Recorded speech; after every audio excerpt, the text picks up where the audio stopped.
je peux faire une aparté sur ce que tu as dit. Tu parlais à un moment là du clivage droite-gauche et le fait qu'il y ait des contradicteurs dans un atelier constituant, qu'il y ait des gens de droite et des gens de gauche. Moi, quand on a eu une discussion la dernière fois quand on était venu chez toi, moi ça me touche beaucoup en fait, le fait d'aller discuter avec des gens Qui ne sont pas de ton bord. qui sont pas de ton bord. Et toi, par rapport à ton parcours, justement, tu es allé rencontrer des gens qui... Je rencontre encore. Hein, ouais. Ben, justement, moi, j'aimerais bien savoir, toi, quelle analyse tu fais des critiques qu'on te fait à toi, c'est-à-dire des critiques qui viennent certainement de la gauche, je dirais, qui te font. Comment toi tu analyses ça?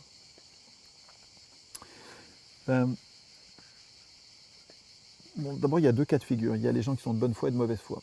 Dans les reproches qui me sont faits, il y a une bonne partie des gens qui me traquent littéralement en empêchant les conférences d'avoir lieu, en dissuadant, en intimidant les gens qui me reçoivent, qui m'invitent, en les intimidant pour qu'ils renoncent à m'inviter. Il y a des tas de gens qui font ça, qui sont de mauvaise foi, c'est-à-dire qui ont un agenda de mise à l'écart de quelqu'un, d'un gêneur. Je ne sais pas si c'est la CIA ou j'en sais rien, on s'en fout, mais en tout cas si je bossais à la CIA, si c'était mon métier de bosser à la CIA, mon métier ce serait dans chaque province de l'Empire, donc dans chaque pays par exemple de l'Union européenne, mais en Amérique latine c'est pareil, dans chaque pays, dans chaque province de l'Empire, ce serait d'infiltrer les partis les plus subversifs, les plus dangereux pour le pouvoir, les plus dangereux pour mes gouverneurs, les gouverneurs de mon empire, ce serait d'infiltrer ces mouvements-là pour y semer la zizanie, pour qu'ils se disputent entre eux, qu'ils se mangent le nez entre eux, pour que l'empire n'en ait rien à craindre. Et surtout de repérer les plus dangereux, les plus subversifs, pour discréditer leurs idées. Les exemples de manœuvres comme ça de la CIA partout sur Terre, les exemples très documentés dans les archives de la CIA elle-même, dans les archives déclassifiées américaines elles-mêmes, les exemples sont légion, il y en a à foison.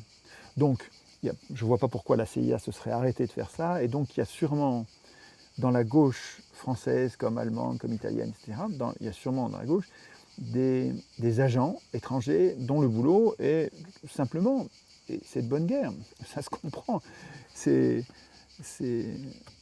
logique, c'est rationnel, dont le boulot est de semer la zizanie.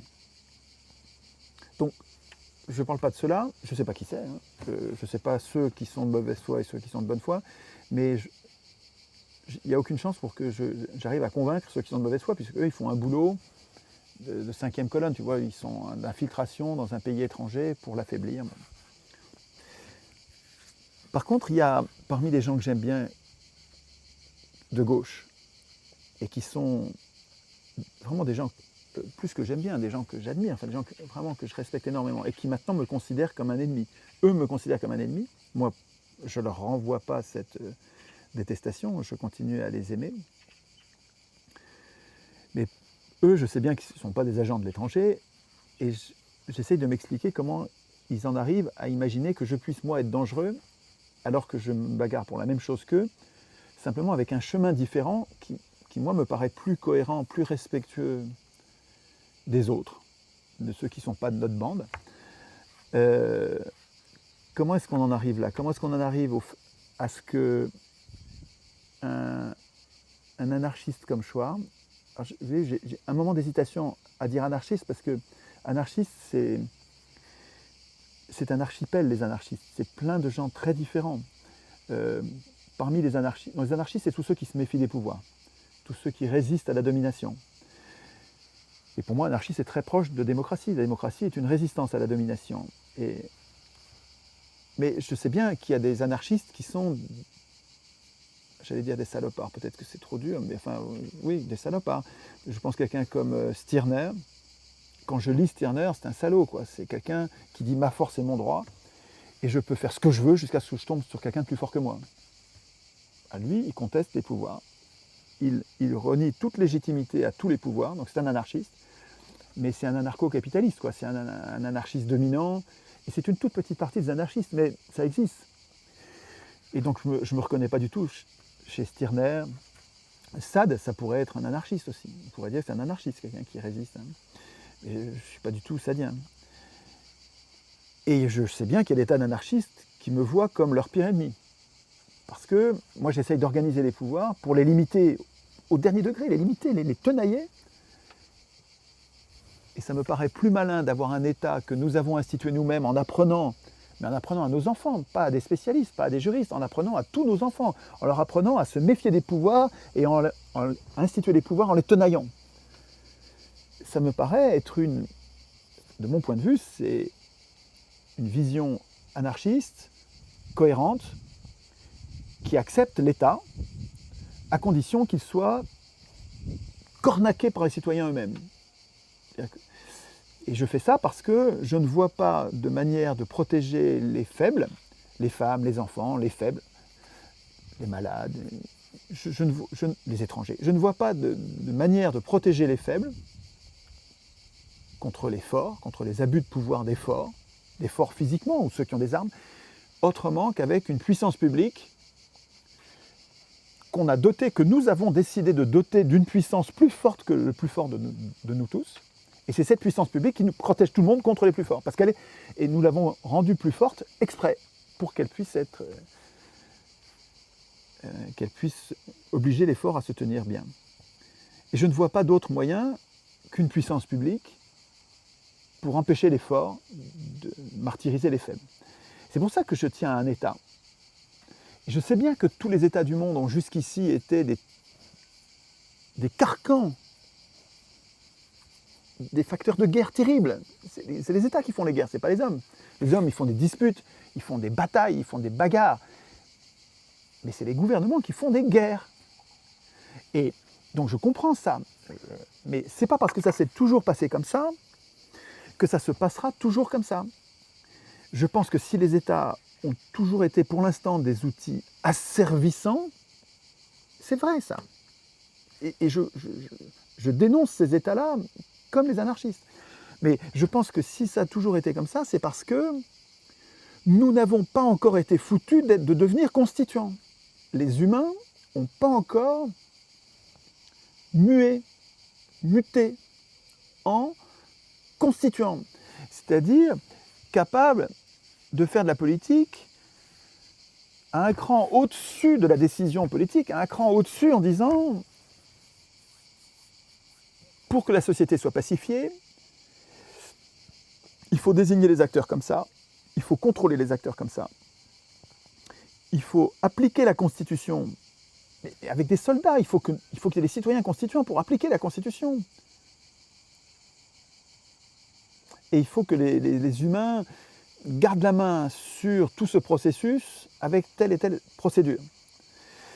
Le fait que nous devenions capables d'instituer nous-mêmes un État cornaqué, tenu par les citoyens, le fait que nous devenions capables ça va tout changer. Et ce n'est pas parce que ça n'a jamais existé que ça n'existera jamais. En tout cas, je suis anarchiste, c'est très spécial comme anarchisme, mais je raffole de Tolstoï, de Kropotkin, Bakounine, je les lis tous, j'adore les lire, mais il manque, je trouve, l'aspect constituant. Je les comprends quand ils conchient l'État, je comprends, parce que l'État tel qu'on le connaît, il est surtout détestable, mais pas que détestable. Si tu veux, notre quiétude, le fait que nous n'ayons rien à craindre de bandits, de violeurs, de voleurs, ça tient à une police, à une organisation. Je pense que si on détruisait l'État, on aurait, dans nos grandes sociétés, on aurait des résultats aggravés. Ce serait pire que le mal.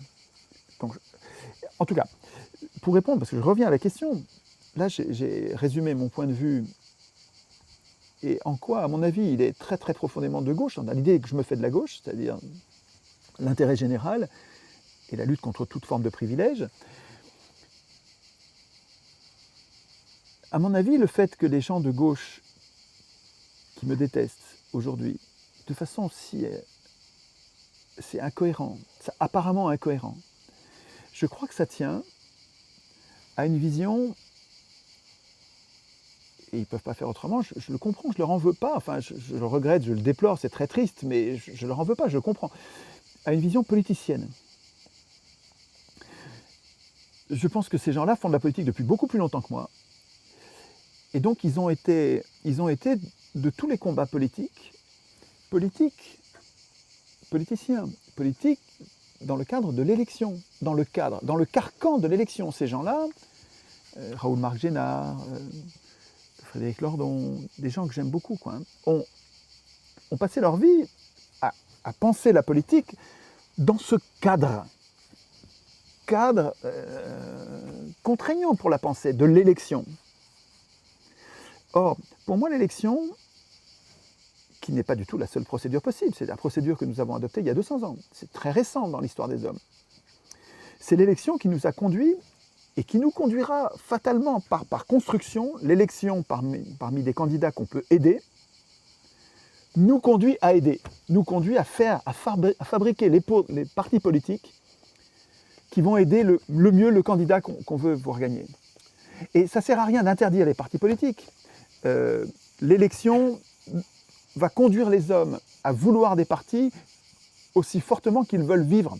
Donc ils préféreront tuer ceux qui veulent se débarrasser des partis tant qu'on garde l'élection. Il vaut mieux se débarrasser de l'élection et les partis disparaîtront quand on n'aura plus l'élection. Mais donc, pour revenir à ce que je disais, les gens de gauche qui se battent depuis si longtemps dans le cadre de l'élection ont pris l'habitude, mais c'est très très profondément ancré, d'avoir contre eux les adversaires à battre, les adversaires à vaincre, pas à convaincre, à vaincre, avoir contre eux des gens qui leur sont hostiles en tout. C'est une compétition quand même. Oui, c'est une compétition, mais c'est une compétition où on a des ennemis. Il n'y en a qu'un qui va gagner l'élection, et les autres vont perdre. Et donc, l'esprit partisan, qui n'est pas une nature, hein, je pense que ces gens-là peuvent changer. Aujourd'hui, ils me détestent, peut-être qu'ils me détesteront moins ou plus du tout demain. Je pense que les gens peuvent changer. Je pense que tant qu'on a dans l'esprit partisan, on est comme une armée. Et on a compris que pour gagner l'élection, il faut qu'on soit soudés, qu'on ait une ligne, qu'on soit unis. Et si on n'est pas unis, on va perdre. Il faut qu'on soit unis et qu'on considère tous les autres comme des ennemis. Et celui parmi nous qui va aller fricoter, qui va aller discutailler, qui va aller tailler le bout de gras sans leur rentrer dans le lard avec les gens d'en face, ben c'est un traître. Voilà. Et je pense qu'ils me considèrent, parce qu'ils sont dans cet esprit de lutte pour gagner une élection. Moi, je ne suis pas du tout dans la lutte pour gagner une élection. Je conchis l'élection. Je dénonce l'élection comme la source du capitalisme.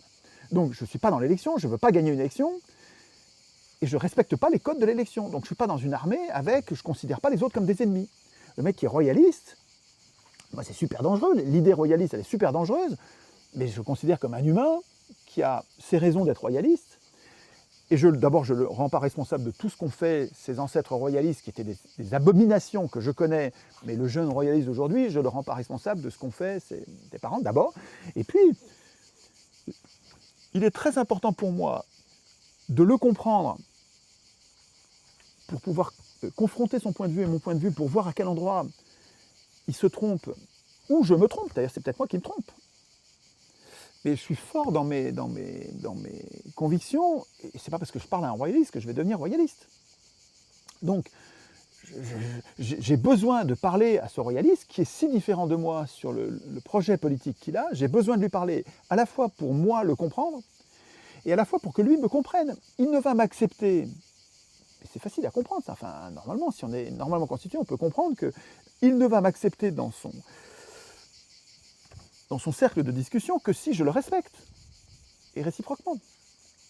Donc si on veut se comprendre, pour voir où sont nos réelles différences, et on n'est sûrement pas différents en tout, sur la retraite on est sûrement d'accord, hein.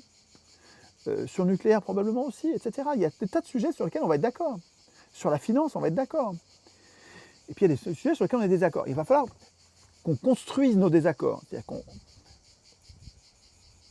qu'on formule bien les points sur lesquels on n'est pas d'accord. Et à mon avis, si on fait ce boulot respectueusement, mais respectueusement, je ne me paye pas de mots, je ne dis pas respectueusement en le méprisant. Je le respecte en tant qu'humain. Vraiment, c'est un humain. Si ça se trouve, c'est lui qui a raison sur tout et moi qui ai tort sur tout. Peut-être. Et c'est pas moi qui vais décider. C'est notre discussion qui va permettre de savoir. Et quand je discute avec donc, ces gens-là, des gens qui sont différents en tout sur le projet, qui ne sont pas du tout anarchistes, hein. Les gens, ils ont un projet de domination. Ils ont un projet, pour eux, la démocratie, c'est le bordel, ou la corruption. Il n'y a qu'un truc qui vaille, c'est un chef qui décide tout. Et ils font confiance au chef. C'est super dangereux. C'est un projet qui est très profondément et radicalement différent avec le mien. Mais la politique, ça consiste précisément à discuter entre nous, et respectueusement. Alors, je pousse le bouchon le plus loin possible pour voir si ça tient mon truc. Même si c'est un nazi. Discuter respectueusement avec un nazi, je sais bien que présenter comme ça, c'est insupportable. C'est indéfendable.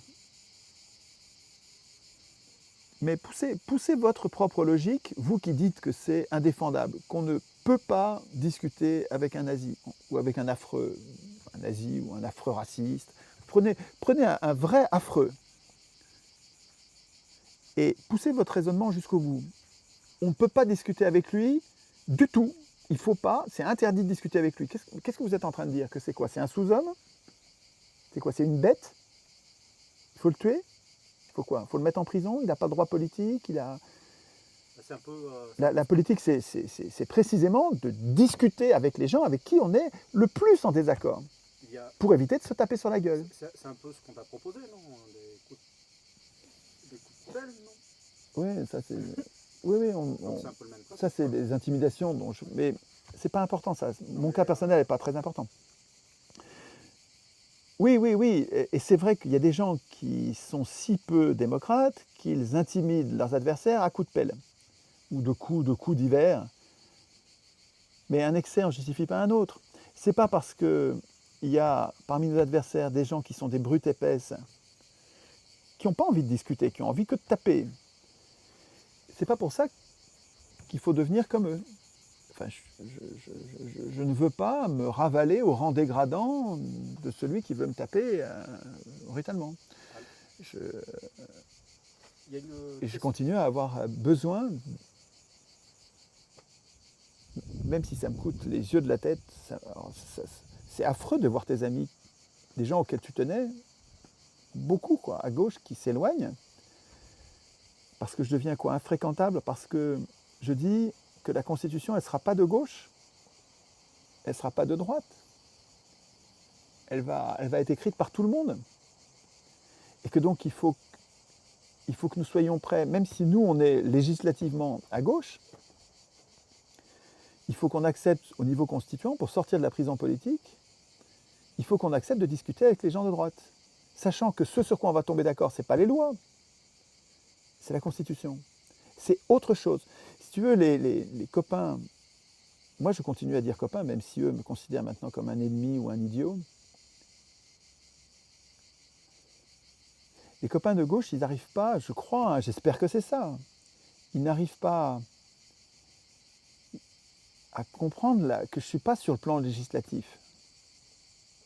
Et que sur le plan constituant, on est sur un dénominateur commun. On est sur un plus petit dénominateur commun, enfin le plus grand des dénominateurs communs possibles, pour faire société. Faire société, ça veut dire qu'on va vivre ensemble. Et les gens, les copains de gauche, là, ils peuvent dire ce qu'ils veulent. Ils sont de gauche, d'extrême gauche radicale, et pourtant ils vivent à côté de gens qui sont d'extrême droite. Et ils vivent avec. Et ils ne les tuent pas. Donc, pourquoi on fait ce foin quand c'est moi? Et parce que j'accepte de leur parler? Je ne les considère pas comme des sous-hommes, les gens de droite. Même les affreux, hein. Même les affreux capitalistes, hein. Même les salauds de Bhopal. tu vois les actionnaires, les patrons d'Union Carbide, l'entreprise qui a, pour des sordides raisons de rentabilité, négligé les uns après les autres les processus de sécurité dans une usine chimique en Inde, à Bhopal. Bhopal, c'est le nom d'une ville. Jusqu'à ce que ça explose et que ça... C'est pas que ça tue, ça a tué plein de gens, mais ça a martyrisé les autres, ça les a empoisonnés, Et ces mecs-là avaient aucun remords, ils disaient c'est comme des fourmis. Ah, on les embêtait, on leur faisait des procès, il était question d'indemniser les victimes. Ils ne voulaient pas en entendre parler, c'est des salauds quoi. Hein. Mais même ceux-là, on peut être capable de leur parler. Il faut leur retirer le pouvoir. Hein. Je fais tout pour leur retirer le pouvoir. Mais précisément, ma bagarre contre l'élection, le faux suffrage universel qui consiste à désigner des maîtres au lieu de voter les lois, ma bagarre contre l'élection, elle va leur retirer le pouvoir à ces salauds-là. Mais ça ne m'empêche pas de leur parler. Ceci dit, je ne perds pas mon temps à aller parler à ceux qui ont le pouvoir et qui l'exercent contre l'humanité. Puis en plus, l'occasion ne m'est pas donnée. Mais je ne vois même pas ce que je ferais de l'occasion. Ce n'est pas ces gens-là qui m'intéressent. Ce qui m'intéresse, c'est ceux des pauvres, communs des mortels, les 99%, qui les défendent, qui défendent les affreux. Alors ça, par contre, ça me paraît possible de les convaincre que c'est une mauvaise idée de défendre les affreux. Et pour ça, il faut aller leur parler. T'es sûr qu'ils défendent les affreux ? Ah, je pense qu'il y a, dans les gens de droite, il y a des gens qui défendent la libre entreprise au point de laisser les affreux faire ce qu'ils veulent. Oui. Et c'est scandaleux. Enfin, c'est scandaleux. C'est vraiment, ça mérite des discussions. Et moi, j'ai juste une petite question encore sur un aspect un petit peu plus philosophique. Comment toi, dans ta démarche un peu personnelle, dans ta façon de penser, tu en es arrivé à te dire, ben voilà, je vais aller discuter avec tout le monde.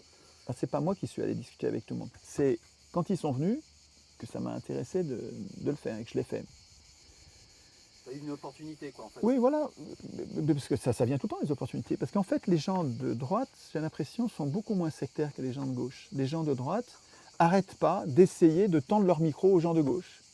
Et les gens de gauche, enfin pas moi justement je ne respecte pas ces codes-là, mais les gens de gauche, dès qu'ils repèrent que c'est quelqu'un de droite, hop, ils se taisent, ils ne veulent pas parler pour un média de droite. Je ne sais pas ce qui fait ce sectarisme à gauche et qu'est-ce qui fait ce moindre sectarisme à droite. Comme si, c'est un peu comme si, je ne sais pas si c'est ça l'explication, c'est peut-être autre chose, comme si les gens de gauche étaient moins sûrs d'eux que les gens de droite. Les gens de droite, on dirait qu'ils pourraient discuter avec n'importe qui, ils n'ont pas peur.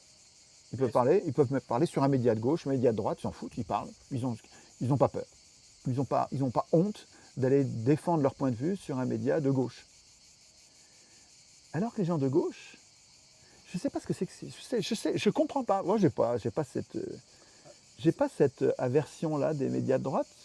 Les idées démocratiques que je défends, atelier constituant populaire, monnaie publique, sous contrôle citoyen, autogestion, fédération de communes libres, tout ça c'est la gauche radicale, quoi. Hein. Fédération de communes libres, tu vas avoir du mal à trouver quelque chose de plus gauchiste que ça, quoi. Hein. Avec collectivisation des moyens de production, à la Friot, quoi. Hein. J'ai beau être sur ces positions-là, pourquoi j'irais pas en parler sur un média de droite ? Un média de droite, oui, voilà, et puis donnez-moi la contradiction, ça m'intéresse de voir en quoi je me trompe, on va voir. Mais est-ce que tu crois qu'ils ne sont tout simplement pas démocrates, quoi ? Ah oui, ça c'est certain, je sens bien qu'à gauche, mais à droite non plus, hein. Oui, non, mais il y a plein de gens à gauche qui ne sont pas démocrates du tout. Il y a très peu de démocrates sur Terre, en fait. Ceux qui ont le pouvoir, surtout. Non, même dans l'opposition. Oui, non, mais je veux dire dans ceux qui sont dans le système... Parce qu'il y a quand même... Tu disais, on ne va pas interdire les partis politiques et tout ça, mais on pourrait déjà interdire que ça soit financé par de l'argent public. Il y a quand même la question de l'argent. Là, par exemple, tu vois, pour les élections européennes... Pourquoi tu veux empêcher que ce soit financé par le public ? Quand tu finances par public, tu rends les mouvements indépendants du privé. C'est plutôt une bonne idée, non ? De financer de façon publique et d'interdire les financements privés.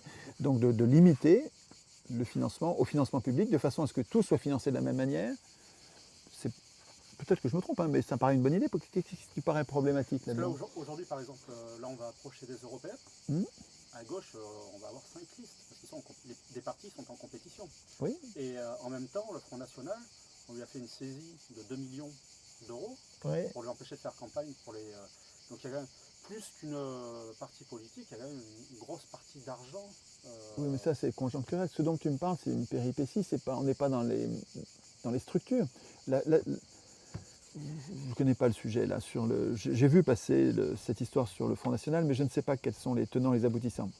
Mais on est plus sur le même registre que ce sur lequel on était. Sur le plan des structures, des procédures, est-ce que c'est bon ou pas de financer de façon publique les partis, les journaux? Ben, ce qui me paraît positif, moi, dans l'idée du financement public, c'est que ça te permet d'interdire les financements privés sans asphyxier les outils politiques que tu étais en train de vouloir défendre. Tu les finances et tu en contrôles le financement. Tu t'assures que le financement soit équitable et honnête, en ceci qu'il est public. Je mettrai un bémol, évidemment, c'est que, comme pour le décompte des voix d'ailleurs, aujourd'hui, c'est le gouvernement qui est responsable du financement, qui s'occupe du financement des partis, des journaux. Je ne suis pas sûr que ça doive être un des pouvoirs qui s'occupe de ce financement-là. Ça devrait plutôt être des chambres de citoyens tirées au sort qui s'occupent du financement des partis, des médias, etc. De la même manière que ça ne devrait pas être le gouvernement qui compte les voix. Je vous rappelle que c'est le gouvernement de Hollande qui a compté les voix de Macron, en disant c'est lui qui a gagné. Pour moi, c'est une extravagance. À mon avis, les contrôles du décompte des voix, les contrôles citoyens, sont très insuffisants. Et Staline disait, ce qui compte, c'est pas qui vote, c'est qui compte les voix. Ce qui compte, disait Staline, c'est celui qui compte les voix. C'est lui qui est important. Et c'est pas bien que ce soit le gouvernement qui puisse compter les voix des opposants. C'est pas bien que ce soit le gouvernement qui puisse faire ça. Il devrait y avoir une chambre citoyenne tirée au sort et qui s'occupe de ça. Certainement. Et donc, je ne sais pas pourquoi tu disais que ça te paraissait problématique que le financement... Non, pas spécialement sur l'argent public, mais la question du financement fait que les orientations stratégiques de partis se font en fonction de ça. Parce que ceux qui vont être élus, donc c'est-à-dire ceux qui vont se présenter en tête de liste, etc., qui seront élus, rapporteront de l'argent au parti. Moi, je sais, je l'ai vécu, j'ai vécu ça, moi. Oui. Et 2,40 € par voix aux législatives. Donc ça fait vite des millions d'euros aux législatives. Oui. Et c'était sur la question de aujourd'hui, tu parlais tout à l'heure de droite, de gauche. Quand on regarde par exemple les élections municipales, si on reparle de la démocratie en général, on voit bien que les mêmes qui sont sous une couleur, quand ils arrivent au municipal, hop, alors est-ce qu'ils ne parlent plus du tout ni de droite ni de gauche, hein, quand ils se présentent dans les petites communes. Nous on prend l'exemple d'Aubenas par exemple, il était conseiller départemental des Républicains, et quand il se présente, de suite ça prend une autre dimension. Et est-ce que du coup... Tu veux dire, pour être élu, il ne dit plus qu'il est de droite ou de gauche? Au niveau municipal, la plupart de ceux qui ne revendiquent pas un bord ou un gauche. Ils s'occupent de leurs citoyens. Donc là, ils reviennent au niveau sans clivage, etc. Nous, on est sur cette question-là. Et du coup, est-ce qu'aujourd'hui, ça veut encore dire quelque chose, gauche et droite? Parce qu'il y a des... est-ce que c'est un repère? Pour moi, oui. Ouais.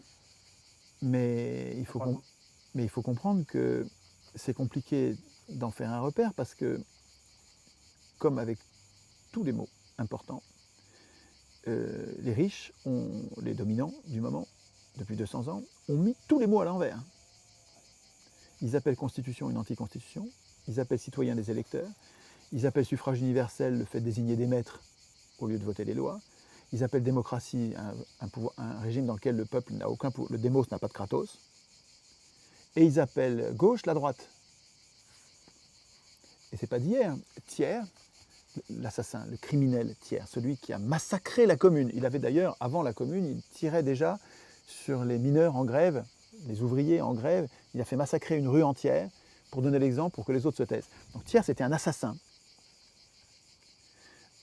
un défenseur de la très grande bourgeoisie. C'est un gars d'extrême droite. Enfin, dans mon sens, c'est un ennemi du peuple, mais très radical ennemi du peuple. C'est un diable. Si je croyais en Dieu, je dirais diable. Ce gars-là avait un parti qui s'appelait Centre-Gauche. Donc c'est pas d'hier, c'est 19e, milieu du 19e siècle. Donc c'est pas d'hier que les partis de droite, d'extrême droite, et d'extrême droite, enfin tous les partis se disent de gauche, quoi. Mais dans la mesure où des partis de gauche ne sont pas démocrates. On prend par exemple la question de la Constitution, elle est évoquée dans certains partis de gauche, mais une Constitution qui peut faire peur dans la méthode où elle serait rédigée aussi. Donc c'est quand même, parce que la Constitution, ceux qui sont au pouvoir la connaissent, savent ce que c'est, comment on peut l'utiliser, ils la modifient, etc. Du coup, c'est quand même un outil. Et est-ce que le problème, c'est pas les appareils, on va dire, qui... Ah mais certainement, de toute façon, c'est pas au parti d'écrire la Constitution. Hein. C'est pas aux professionnels de la politique d'écrire la Constitution. Il est 12h45, on se donne quoi encore J'ai pas fini sur gauche-droite. Ouais. Ouais. Non, mais Et puis il faut que je fasse une escale technique, donc il faut qu'on s'arrête. Mais sur l'idée gauche-droite,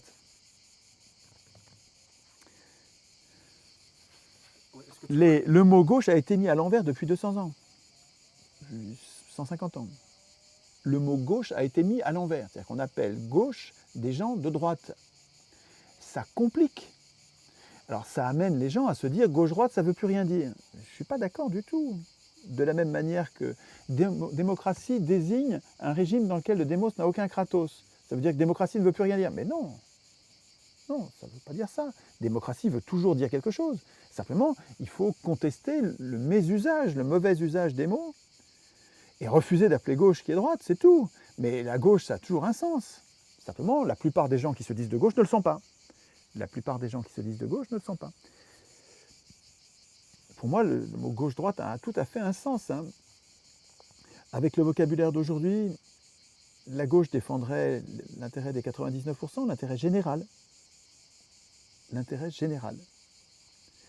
Et la droite défend l'intérêt des 1%, l'intérêt des privilégiés, pour dominer les 99% et les faire travailler à sa place. C'est ça la droite. Alors aujourd'hui, il y a des gens qui se disent de droite, des prolos, qui se disent de droite parce qu'ils sont contre l'afflux des étrangers, ils sont contre l'avortement, ils sont chrétiens. J'en oublie, ils sont nationalistes, ils sont contre l'Union européenne. Et ces gens, ils se disent de droite, mais ce n'est pas des idées de droite tout ça. Hein. Et droite, c'est la domination des salariés par les patrons. La libre domination des salariés par les patrons. Voilà, gauche-droite. Et c'est plus ça, ok, mais parce que on est dans les pattes d'escrocs, menteurs, politiciens, qui pour être élus disent qu'ils sont de gauche et ensuite font une politique de droite, comme Mitterrand, toute la clique, les socialistes. Les Rocard, Fabius, tous ces gens-là sont des menteurs, des gens de droite durs, des gens des va-t-en-guerre. Fabius est un va-t-en-guerre, quelqu'un qui sème le chaos à l'étranger. C'est pour ça que nous on utilise plus dans on va dire l'orientation politique, les mots dominants et dominés. Oui, bon, mais voilà, non, mais la gauche, c'est la défense des dominés, et la droite, c'est la libre puissance des dominants. C'est surtout parce que... Et donc, mais là, tu vois bien qu'avec cette définition-là, gauche-droite, ça a un sens. Oui, non, mais je parle dans les gens lambda, s'ils doivent faire confiance, c'est plus forcément un repère, quoi. Donc, mais non, mais de toute façon, il ne faut pas qu'ils se fient à une étiquette. Ouais, non, mais c'est pour ça. Et moi, quand je dis je suis anarchiste, il faut pas qu'ils me croient sur parole, il faut qu'ils vérifient ce que je fais, ce que je dis, vérifient qu'il n'y a pas une contradiction, que je ne suis pas un menteur, quoi. Même le mot anarchiste, c'est dans l'esprit collectif, c'est poseur de bombes, ça peut avoir... Évidemment, les bourgeois ne craignent rien tant que les destructeurs, les critiques les plus virulents contre leur système de domination parlementaire.